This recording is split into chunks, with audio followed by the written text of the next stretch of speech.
Rachel, thanks. We begin tonight with Decision 2024. We're now just a week away from Arizona's primary. That's right. Today, county officials shared how they're planning for next Tuesday to make sure that everything goes well and each ballot is counted. 12 News journalist Bianca Bono is here with more details. Bianca? Yeah, guys, officials say they're committed to safe, secure, and transparent elections, but they acknowledge there's no such thing as a perfect election. They say that's why they've been training for the past year, preparing for this, putting redundancies in place if something doesn't go right. They say last week's global tech outage, which impacted nearly every industry, was a good example of that.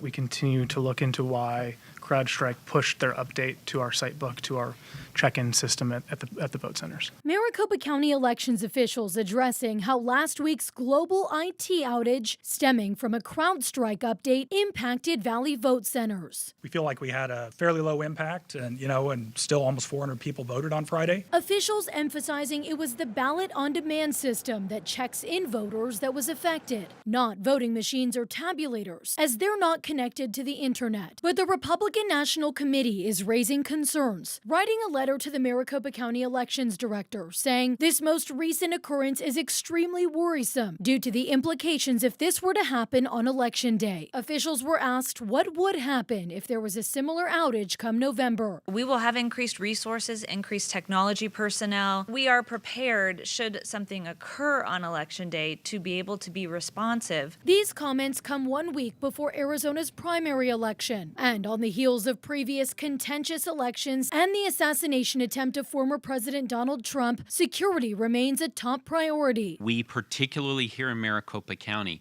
have understood the reality that our elections workers are dealing with. And back in 2022, we committed to the safety of each and every one of those people working at MCTEC, and we're committed to the safety of each and every person who's choosing to vote in person. While taking on the heavy lift of running an election, the county is also already hard at work dispelling misinformation and misunderstanding amongst voters. The county saying for the primary election alone, they've spent $400,000 on advertising to drive people to be ballot-ready.vote, anticipating around $1.1 million in ad spend by November. We can't stop people from delivering incorrect information, and hopefully that is tamped down by the correct information being there, but we've kind of seen how this cycle works over and over again.